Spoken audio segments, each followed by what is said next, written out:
Team India ఫ్యాన్స్కు మరో shocking news. భారత veteran cricketer Cheteshwar Pujara international క్రికెట్కు రిటైర్మెంట్ ప్రకటించాడు. రాహుల్ ద్రావిడ్ తర్వాత టీమిండియా నయా వాల్గా పేరొందిన చేతేశ్వర్ పుజారా తన 20 ఏళ్ల క్రికెట్ కెరియర్కు వీడ్కోలు పలికాడు. అన్ని ఫార్మాట్ల నుంచి రిటైర్మెంట్ తీసుకున్నట్లు చెప్పుకొచ్చాడు. ఈ మేరకు సోషల్ మీడియాలో భావోద్వేగ పోస్ట్ చేశాడు పుజారా. టీమిండియా జెర్సీ ధరించడం, జాతీయ గీతం పాడటం, ప్రతి మ్యాచ్లో ఎలాగైనా గెలవాలనే తపన, ఇవన్నీ కేవలం మాటల్లో చెప్పలేని అనుభవాలంటూ పోస్టులో చెప్పుకొచ్చాడు.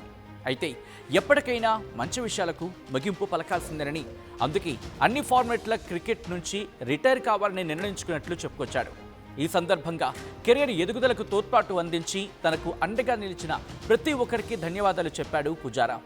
రాజ్కోట్ కుర్రాడికి భారత క్రికెట్లోకి అడుగు పెట్టాలనే కల నెరవేరిందని, ఎన్నో అవకాశాలు, ఎంతో అనుభవం, దేశం కోసం ప్రాతినిధ్యం వహించడం గౌరవంగా భావిస్తున్నానంటూ భావోద్వేగ పోస్ట్ చేశాడు పుజారా. 2005లో దేశీయ క్రికెట్లో తొలి మ్యాచ్ ఆడిన చేతేశ్వర్ పుజారా భారత్ తరపున ఎన్నో విలువైన ఇన్నింగ్స్ ఆడాడు. 2010లో పుజారా అంతర్జాతీయ క్రికెట్లోకి అడుగుపెట్టాడు. బెంగళూరులో ఆస్ట్రేలియాతో జరిగిన టెస్ట్ మ్యాచ్తో అరంగేట్రం చేశాడు.